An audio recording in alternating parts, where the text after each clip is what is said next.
What's up guys, this is Sean from Play by Pause, and today we have 3 G series lenses in our hands. The first is the 24mm f2.8, 40mm f2.5, and lastly the 50mm f2.5. So when I received these 3 lenses, I have a few questions in my mind. First, why did Sony release these 3 lenses when they already have the 35mm f1.8 and the 50mm f1.8, which have a similar focal length, faster aperture, and budget friendlier?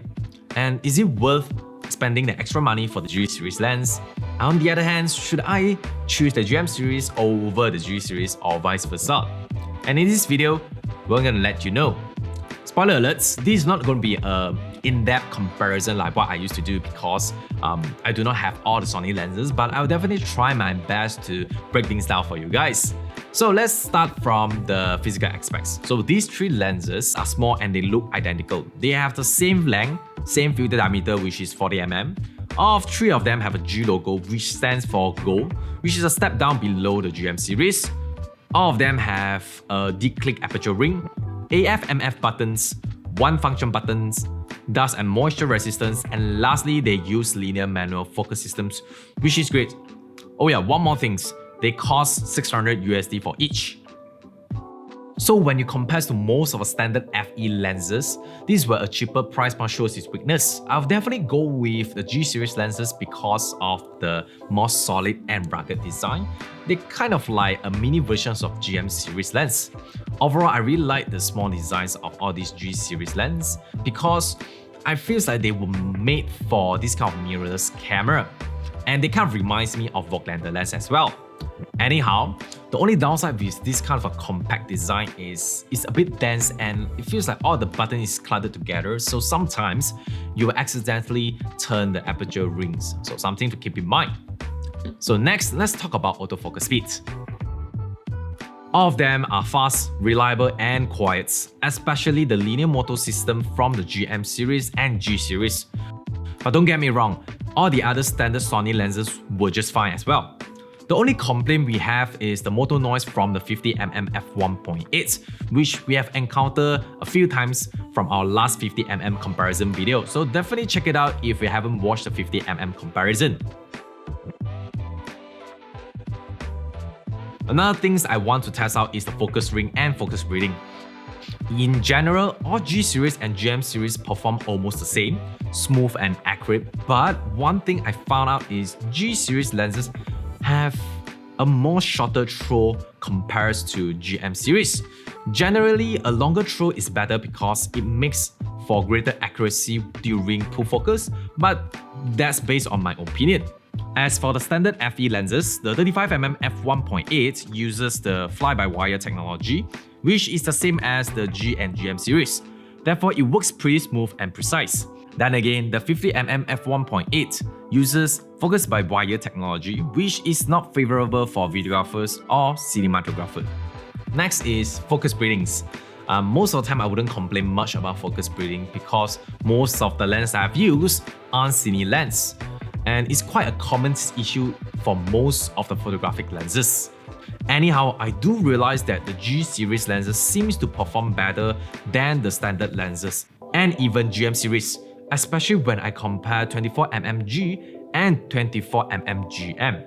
As you can see, you might be thinking that the focal views of 24mm G seems to be wider than the 24mm GM, but that's not the case because they have more or less the same focal length when we compare both of them at different scenes with infinity focus.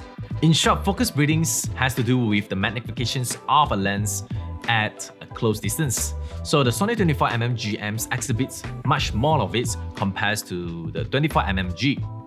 So let's talk about vignette and distortions. So as I mentioned earlier, the focal view of the Sony 24mm GM seems to be tighter than the 24mm G, but it's just the magnification issue when the subject is closer. Overall, I don't see much distortion in both lenses, but the Sony 24mm GM seems to have a better control in vignetting from f2.8 to f8. The 40mm G and the standard 35mm seems to have similar results for both distortions and vignette. Vignetting gets lesser when you stop down until f5.6, and it gets worse when you stop down to f8. So here comes to 50mm. Anyway, please ignore the bottom right corner of the testing charts because one of the tape fall off, and so sorry for that. So all of the lenses have a similar results in terms of distortions. Vignetting, I would give it to 50mm GM because it has a more stable result throughout the whole test. Second place goes to 50mm G, and lastly, the cheapest among all, the standard 50mm f1.8. Let's take a look at the sharpness. At first, I thought the GM series would be much sharper than the G series lenses, yet that's untrue. Let's start with the 24mm. The center sharpness seems to be very similar even when zoomed in 200%. Even at the corner of the image is pretty alike. In fact, the G series doesn't fall back much from the price point. They perform pretty consistent across the whole frame.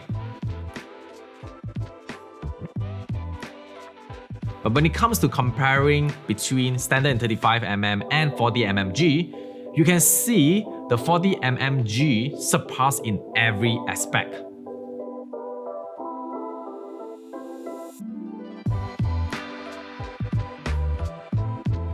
In 50mm comparisons, this is when the 50mm GM pay off.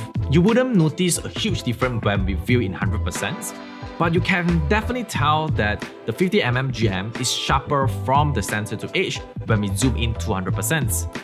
If that zoom matters to you, then GM series is definitely a clearer winner.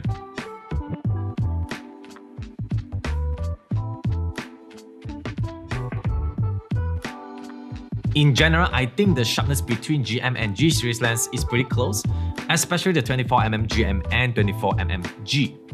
Having said so, the standard Sony FE mount lens didn't fall back much either. The things that really stood out to me when I compared to all these lenses are there's lesser contrast in G series lens and there are more chromatic aberrations introduced in standard FE lens. Speaking of chromatic aberrations, we also took a test in an outdoor environment. We shot everything with f2.5 and f2.8 only because that's the lowest aperture we can go with the G series lens.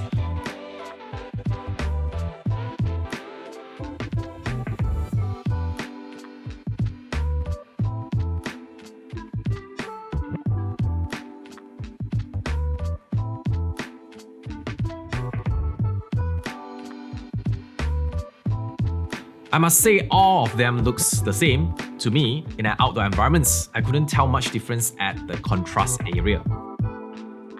Followed by the bokeh, honestly I don't think f2.5 and f2.8 will give you an excellent bokeh, and there's definitely some cat eye bokeh around the corner.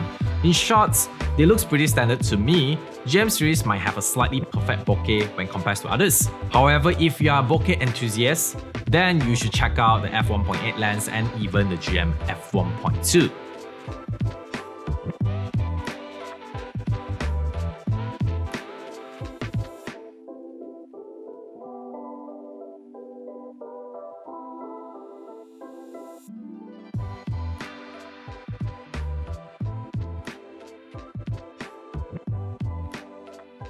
In general, Sony lenses handles flare pretty well. All of them have a good contrast, but the GM lenses definitely handles the best.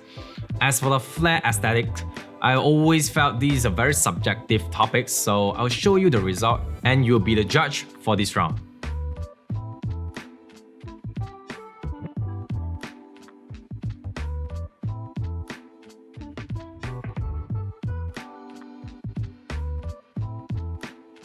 Conclusion times. If you are photographers, and I would say you should consider the Sony Standard FE lens and GM series lens because I believe most of the photographers would prefer a wider or faster apertures than f2.5 or f2.8. In my opinions, I would say filmmakers should really consider G series lens because of the design and features.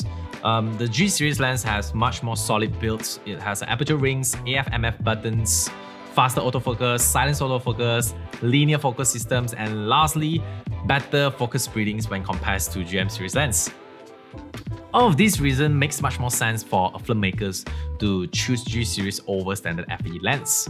So if you ask me, Sean, should I consider G series lens when I'm starting off my filmmaking journey? I would definitely say yes, you should definitely consider these three lenses because you will probably looking for image quality and features over faster apertures in your filmmaking journey.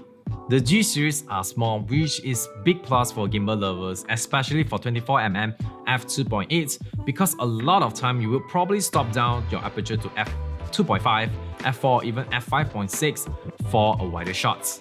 However, if you're a person like me who already own most of focal lengths, and should you consider to upgrade to these 3 lenses? For the 50mm, I will definitely give a pass because I already own a few 50mm and I'm pretty good with them. As for 24mm, you should definitely consider it if you're looking for a more budget native wide-angle lens because it packs with features and it's definitely great for gimbal use since it's so small. And one thing is, it has some amazing image quality. As for the 40mm, I have something that I want to point out. At first, I felt a bit odd when I used this 40mm because who uses a 40mm? I know the Zeiss has a Bettis 40mm f2, which is a quite interesting lens, yet unpopular. And now Sony has their own 40mm. But I must say, I'm pretty enjoyed using this 40mm lens more than I thought. And because the subtle difference from the 50mm is just feel a bit more spacious. And I believe a lot of filmmakers might be interested with this field of view. So, hope you guys enjoyed this video and understand more about Sony lenses. And if you guys do enjoy this video, feel free to drop us a comment section below. I'm more than happy to look at it. Remember to subscribe and like our video. And as always, create, learn, and have fun. I'll see you guys in the next video.